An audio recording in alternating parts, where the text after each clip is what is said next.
the end of the semester, finals are over, and I'm thinking that if Jonathan Holden is going to become eligible, it's going to be now.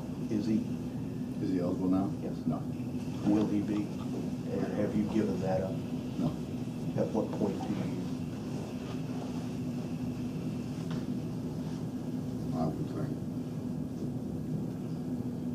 I don't know. I don't know what I'll answer. I mean, I do, but I don't for public consumption. Does that make any sense to you?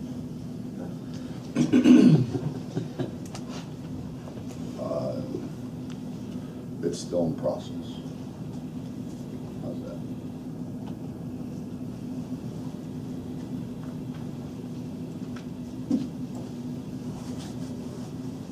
Is that hard? Is that hard to go forward not knowing? I mean, comes a point in time where you have to commit to, this is what we got, this is what we're gonna do. And No, I mean, we have though, really. I mean, he practices every day, but he doesn't, he's not in, he's doing the scouts team stuff, he's not doing the other things, so.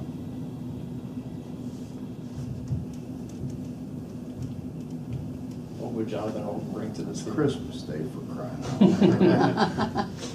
Can't we talk about happy things? Happy well, holiday. he's thinking about a Christmas present for you. God. I mean, the beer's starting to get a little more sound like. What would he bring to the team? What have you seen from him in the time he's been here? I'm not gonna talk about a guy who's not on the team. You know that. I know you gotta ask, but I'm not answering, so let's talk about the guys we got. How about Brandon Watkins? You talked about. There, see, now there you go. He plays on teams. See how this works? I mean, what have you seen from him since he did have that success? I know you wanted to see something after he didn't show the effort and all that in practice. Where has he been since he, was most outstanding player and all that? He's getting better and better. I mean, it's Brandon's a work in progress. He's but he brings some things that the other guys don't bring. And if Brandon continues to do what he's doing now and he's progressed, then I would envision Brandon's going to hold on more playing time. But it's like everybody else. You can't do it one day and not do it the next day. I think the good thing has been that by and large we have had the core of those guys have pretty much come in every day and tried to get better. It's not they don't try to get better, it's just that when you come in with some enthusiasm and you come in with the idea that you want to be there and you really want to work at it, you're going to get better. But that's not Brandon, that's the whole bunch of them. What does this game bring and mean? I mean, it's a Big Ten team. It's a team I think you've only beaten once in the time you played them. I mean, obviously not enough to get an article. It's not be that big a game. I thought, Bob, that we needed to get into that area, with changing leagues and the whole thing. And I know we did it before, but we did it before to try to help with Ohio kids, Indiana kids, because I think that's an area that we, because of my background in Ohio, and obviously Cincinnati being right on the Indiana border, that we can get into there a little bit. It's kind of like I've talked about for a long time. I try to schedule games, non-conference games that are going to be national television games, which this has always been, but into an area where we can get in and recruit as well. We've tried to recruit Western Ohio, and we've been close with some kids. Didn't get them, but we've been close. Obviously, we got Aaron out of Indianapolis, and I think one of the things that got his attention was that we did play Purdue. His his dad's Purdue graduate. So that's kind of what I think it brings. It gets us into that recruiting market. What does it do for you as far as team development? Just, you're closing in on league play now. Well, they're obviously they're a good team. They're very well coached. They have historically been one of the better defensive teams, I think, in the Big Ten. I think Matt's kind of carried on the Gene Katie tradition. He was, I don't know for sure, but I think he was kind of Gene's hand-picked successor. It's my brother, you know, if I tell you. Saw someplace 6 different lineups in the last 6 games. Is that right? 8 different guys have started for them, kind of trying to figure things out a little bit. Young team too. John, honestly, I don't know. They've got a lot of guys back from a year ago. And I know he really likes his freshman class. I have no idea. Bring a 7-footer off the bench. Well, he started all last year. So, I don't know enough about their team to answer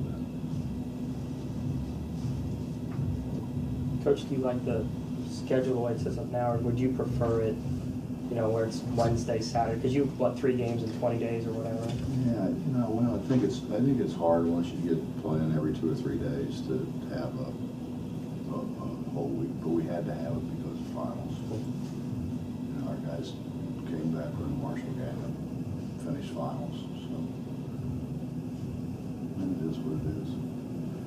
I've tried to stay away from playing games in Morgantown during the break when the students aren't here as much as I could. That's why we're going to Charleston. But we end up there because you don't have anybody here. But you think the Purdue game, you have some fans. You mentioned Aaron. In recruiting, do you take a Dean Smith approach at times to we'll play a game in your home state or as close as we can? We try. Yeah, we do try. We've always done that. But we did this, honestly, this was scheduled before Aaron got here, obviously. It was more trying to get into that area to recruit.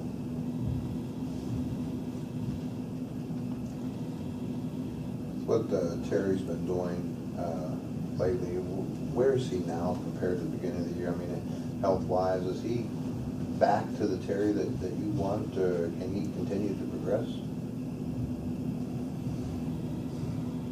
Well, I think so, yeah. I think he'll continue to progress. It still bothers him a little bit, but he's done a good job of rehabbing it. He ices before and after, and all the things that you're supposed to do. He just misses stuff.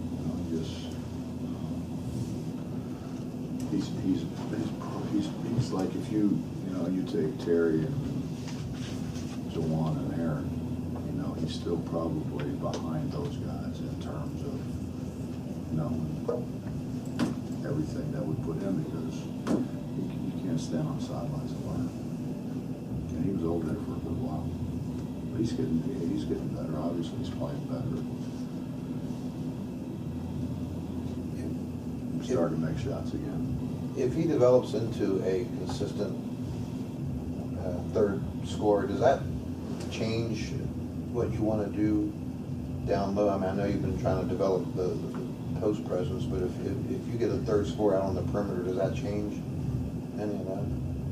No, I think we still have to be able to score close.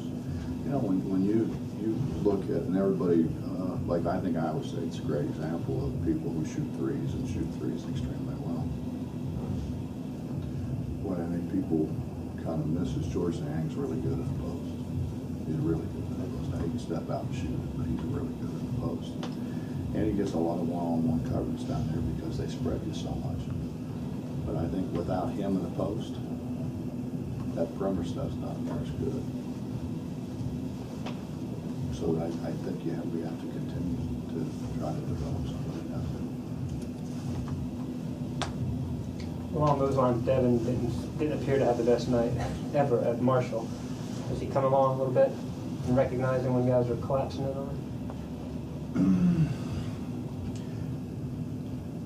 Honestly, I don't think Devin's ever really been a back to the basket guy. I mean, he's always been a great rebounder, but I don't know that he's been a guy that they did throw the ball to him on Furby. He was more stepped up and shot 12, 15 footers. And they had 6'11" guys that were ready to play the post. I don't think he did a ton of it with him, really. He's always kind of gravitated that way. So I think it's really been a learning process for him. I just don't know where else we go. Who else we, obviously. Kevin Irving's not a back to the basket guy. Nate's not a back to the basket guy. We have guys around.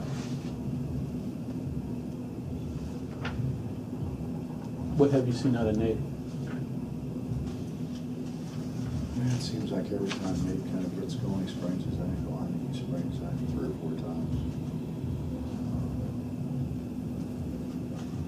I think next year, typical freshman, just like the rest of them. He's had some really, really good days.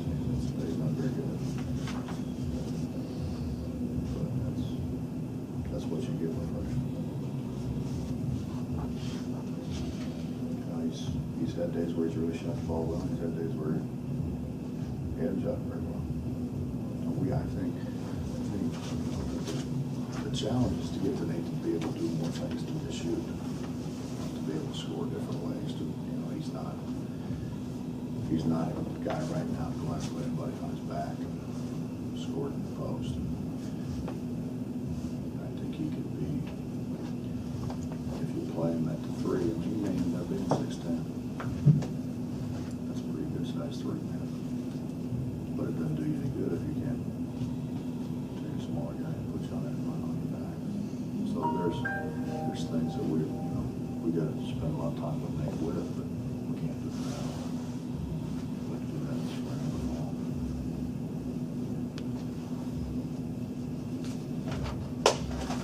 I don't know if you wanna touch this or handle this or whatever, But but. if it comes from you, I'll answer anything. No, I don't know. Maybe, yeah, I would certainly understand if you don't, but Murray scored 48 points the other day. He's leading the nation in triple doubles, or was at one time. Is there a reason why that didn't work out here? And well, I mean, obviously, if you'd kept him around and he had produced like this, it would have made a huge difference.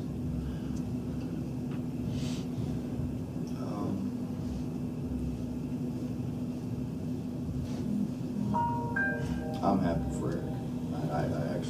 I text Eric, told him congratulations, and he texted me back. But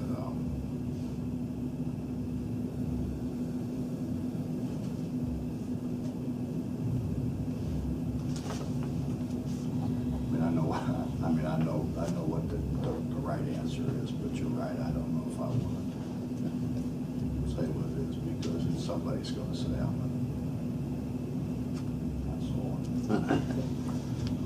Glad you whispered that. There's no right or wrong answer. But I am happy for Eric. I'm happy for Eric that he's having some success. But I mean, Eric got 40, but Eric's also had some games where so I think he's